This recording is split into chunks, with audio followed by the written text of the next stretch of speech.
I felt very deeply connected with that work. And I have a question. If it's the same, if you are scared to get married, it has something to do with the same work? Yes, it may. It may. Some people are scared that they place a burden on a partner. So they rather keep out of that, you see. But that's my wish. I want to be. Yes. But I'm very scared. Yes. The normal procedure is, you see, you get the strength to flow over with love. And that is never dangerous, you see. Just to flow over. And very often, one of the partners, they want to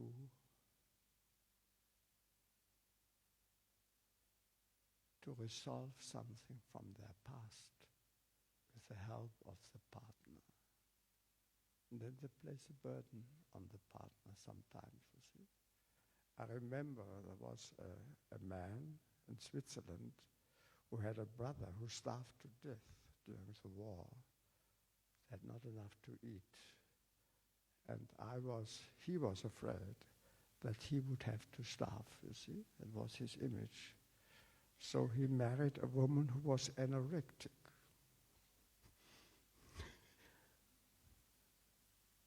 She should do it for him.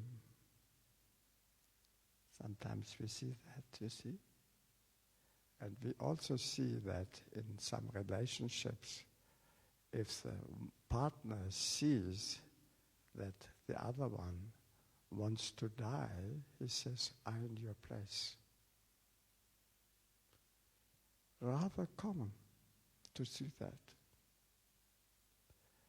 And if, for instance, the woman would feel that she has a tendency to expect somebody to do something for her, to die, for instance, or to get ill for her, then she may be reluctant.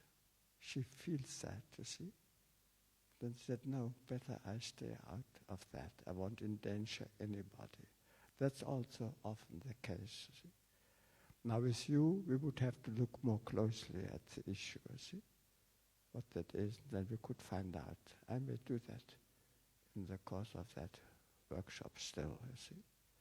But first of all, I want to say something more about couples relationships that may be helpful in a general way. Yesterday we were talking about the 3 magic words. That's a wonderful help for a successful couples relationship. There's something else to be considered in a couples relationship. A couples relationship thrives on the exchange of good things. So, because a couple love one another, they give to the other one. Let's say the husband does something good for the wife. And she's happy about it, of course. At the same time, she feels obliged also to do something for the husband. So she wants to balance that, you see. But she does not only balance, she gives him a little bit more out of love. That's usual in couples relationship, you see. Then he says, wonderful, and he feels obliged. So he returns and gives her a little bit more. And she a little bit more, and he a little bit more. And therefore, the volume of exchange of good things increases in the couple's relationship. That binds them together in a wonderful way and makes them happy. It has a disadvantage, of course. They can't get away from one another so easily because this exchange binds them very strongly to one another.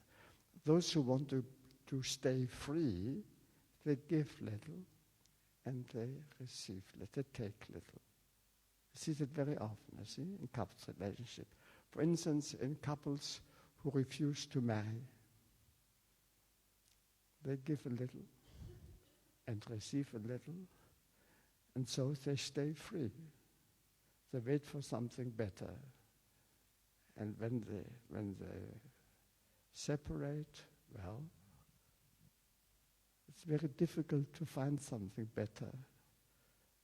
So when from the beginning, both are ready to give all they have to the other, they flow over, this will be a very happy relationship.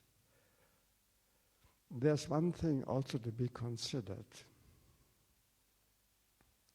If you give too much in a couple's relationship, then the other cannot return.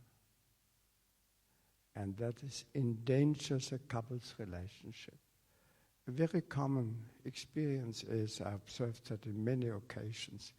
For instance, if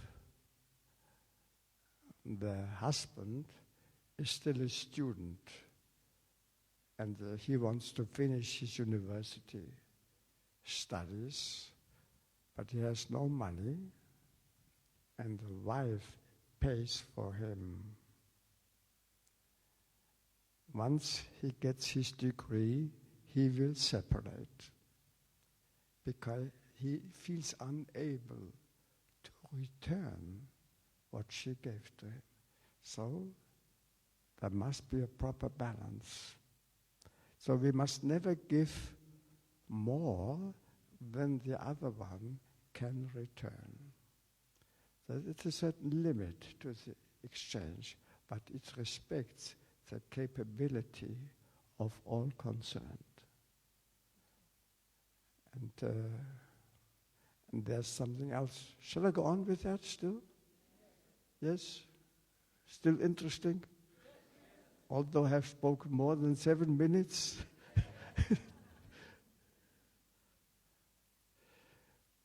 You see, if you give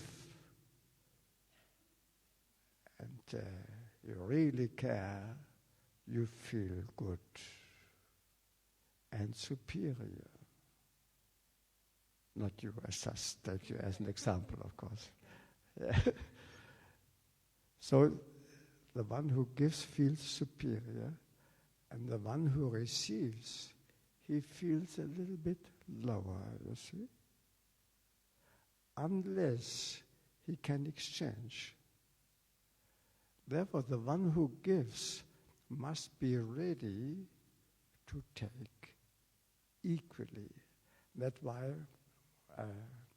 the second of the magic words is please. As soon as you say please, you let go of your superiority. That's very important in a couple's relationship. There's, of course, another aspect to be considered. Now, if the woman hurts the husband with words, and of course, women have many means to hurt a man, of course, very subtle means. And then he may feel angry or rejected, you see. And then he wants to revenge himself. He wants to revenge himself, you see. He feels hurt and he wants to balance. And then, for instance, there was a man once in my workshops.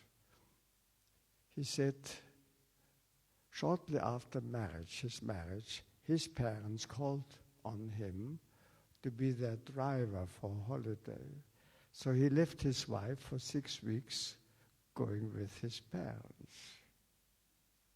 She felt hurt, of course, rightly so, you see. And she could never forgive him, never. Then he asked what to do. I said, well, you tell her she can hurt him by demanding something from him that will cost him as much as it cost her at that time. And immediately was happy. He knew he can save the marriage. So the exchange in the negative is very important too. So holy people, they can't exchange because they forgive. That's the worst thing that can happen in a relationship. So one who forgives is superior, and the other one is a poor sinner, and he remains a poor sinner throughout the marriage. And he will leave, of course, rightly so. You see? Can you follow me? So with this, so you hurt the other one too. But what happened usually? The one who feels hurts the other one a little more. And as I explained, I think before, there is even the secret wish that the other one should die. That's natural. That comes from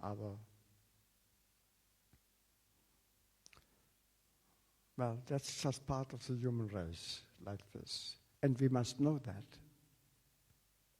And then the other one says, well, that's too much. And he hurts again, more and more and more. And that is a typical relationship where they keep together but both unhappy. Because this kind of exchange binds them to one another as well. Very strangely. Now the secret is that you find a way from this negative exchange to the positive exchange again.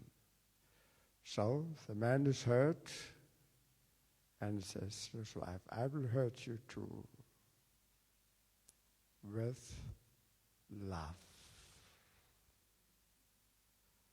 So he will hurt her too, but a little bit less, because she expects that he revenges himself. She's waiting for this. But now he does a little bit less. She's very surprised, you see. She's, he loves me. And then the positive exchange can be resumed.